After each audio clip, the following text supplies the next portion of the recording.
Baha na, nagkasunog pa. Tuloy pa rin ang buhay kahit baha na. Siyempre, masaya pa rin tayo kahit anong sakuna. Ang Alphamart doon, sa kabila, ninakawan yun. Baka binuksan din yun. Ninakawan yung paninda nila. Binasag yung salamin. Sira na nga yung cellphone, sinisira mo pa.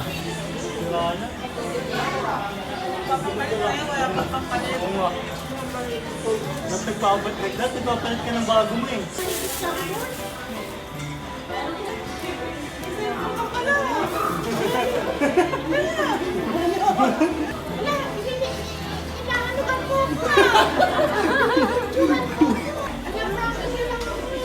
At syempre, hindi natin makakalimutan na magdikit ng sticker. Nice day ngayong araw. Hindi maganda nung nakaraan pero kailangan maging maganda ngayong araw. Umalis nga kami at umuulan-ulan pa. Medyo hindi pa rin maganda ng konti yung panahon. Pabugso-bugso yung ulan. Hindi naman patuloy na umuulan pero bigla-biglang umaambon. Ngayong araw pala ay may pupuntahan tayo. Bibisita tayo kay Papa at kasama nga natin sila Mama. Natry nga nilang mag-commute at sasama tayo sa pagko-commute nila. Ngayon din kasi ay napakahirap din mag-book ng mga Grab dahil nga sa mga gantong pangyayari. Yung mga kalsada ay binabaha at pahirapan nga lumusob yung mga sasakyan o yung iba ay hindi muna bumabiyahe. Pero aalis pa rin kami kahit ganito yung nangyayari. Tutuloy nga kami na pumunta kay Papa kahit nabaha at hindi ganun kaganda yung panahon. Pero kahit ganun pa man, kahit hindi maganda yung panahon, may mga magaganda pa rin na nangyayari. Kaya kami ngayon nandito sa taas ng truck dahil sumabay kami o pinasabay kami. Dahil kitang-kita nyo naman yung taas ng baha at talagang nagkusang loob sila na buksan yung truck para may sakay kami. Maganda nga at bago pa yung truck nila. At malaking pasasalamat sa may-ari dahil pinasakay tayo at hindi lang tayo yung nakasakay o sinabay nila. Si kuya nga ay masaya kahit hindi ganun kaganda yung mga nangyayari.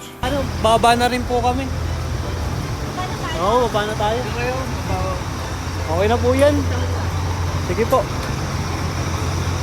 Si kuya nga yung nagbukas sa amin itong truck para makasakay kami. Maraming salamat. Pagiging mabuti at pinagbuksan nyo kami at naisabay. Pagkababa nga din natin, naganap din tayo ng masasakyan. Maraming ang trike dito na nakakalat o sidecar. At siguradong kikita na naman sila at sila naman yung papaldo kahit nabaha. Ayan kasi yung pinagkakakitaan dito sa lugar na to kapag bumabaha. Kaya shoutout sa mga taga-Arkong Bato at sa mga nagsakay sa amin dyan. Naway humupa na ang baha at hindi na mahirapan yung mga tao para maging normal na yung araw at hindi na mahirapan yung mga ibang tao. Baha na, nagkasunog pa. Gagawin bahay yan. Yung pabahay sa mga may ilog. What happened? Ito kasi may pan. Again and again. Daming baha pa din. At nandito na nga rin tayo sa balak natin puntahan. Dati baha din dito eh. Buti nga ngayon ay hindi na baha banda dito. At sana nga din dun sa loob ay hindi baha. Kaso nga lang pagpunta nga namin meron pang nanguhuli ng isda at baha pa nga. Andito na nga tayo sa balak talaga nating puntahan. Dahil pang-4 na taon na nga ni Papa. Kaya pumunta kami ngayong araw. Dahan-dahan ka din. Hino ng tubig, no? Wala na. Natas, bumabang. Buti nga dito, ma. Kawawa ko pala yung nagpapadyak. Ito si Aro. Ba't tayo makakit kay Papa po? Ba't tayo makaakyat? Nakikita yung juice man.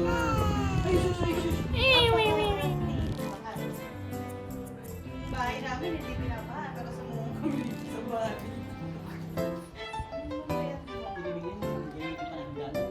Oo na, hagdan mo. Okay lang ako.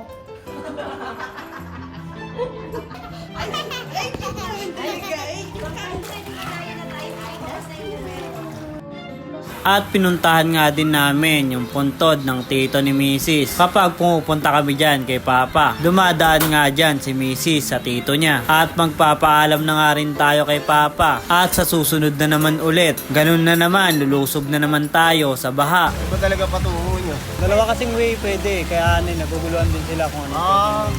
Kung ano hindi mas mahirap. Pero mas malapit na pala ang Malaglag. Kaya paikot. Kaya pwedeng kabila. Pwede rin kabila. Pwedeng pa may kawayan. Malinta? Pwedeng pa malinta rin. Oo, sa Malinta. Meron ding Malinta manaw. ba? Dalan-dalan. Ano, malinta. Meron ding manaw. Dalandanan din. Kaya maraming way eh. Di bali 3 pala. Merong sa gitnang dalandanan. Merong pa may kawayan. Doon. Baha pa rin pala dito. Thank you po. Yung Alpha Mart doon, sa kabila, yung nakawan yun. Baka binuksan din yun. Yung nakawan yung paninda nila, pinaasag yung salamin. Jam. Ganon. Dahil medyo nagugutom na rin tayo, kakain na nga muna tayo. Dahil medyo pahirapan nga rin talaga yung biyahe. Kaya naisipan na muna natin na kumain. At dito na nga din, naiisipan na namin na ibigay na kay mama yung cellphone. Dahil nga medyo kalmado na dito at kakain na rin naman tayo. Ito nga yung dala na cellphone ni mama ngayon. Ito nga yung medyo ayos. Dahil yung isang cellphone niya ay may itim na rin talaga na linya. Kaya naisipan na natin siya bilan ng bago.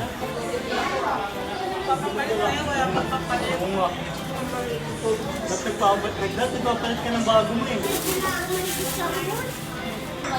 Oo. Bago.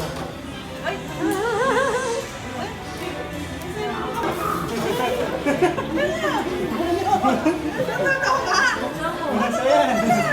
Cellphone mo yan.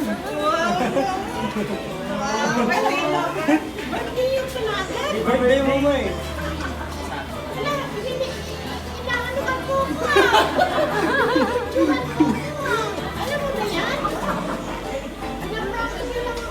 Uy, parang daw siya. Baka daw hindi totoo eh. Baka daw masaktan siya eh.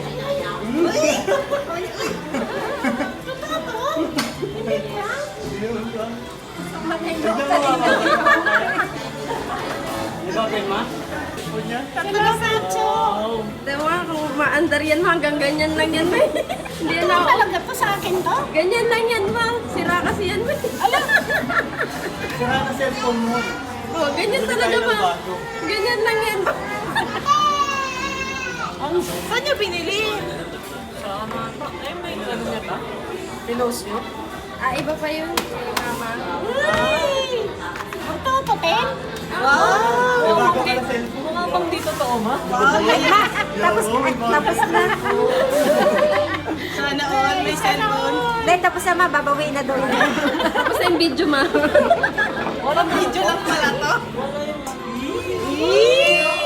Salamat! Salamat, Chong! At ayan na nga, nabigay na natin yung cellphone kay mama. Dahil wala na nga rin si papa, ayan na lang din yung dagdag na kasiyahan niya. At hindi na niya aalalahanin pa yung cellphone niya na sira. At syempre, hindi natin kakalimutan yung sticker para din sa kasiyahan nyo. Kung naging masaya si mother, magiging masaya ka rin kapag ikaw yung nakakuha ng sticker. At mabibigyan na naman natin ng pa-free tattoo. At kung alam mo yung lugar na to, ano pa ba yung hinihintay mo? Puntahan mo na para ikaw na yung manalo ng pa-free tattoo natin.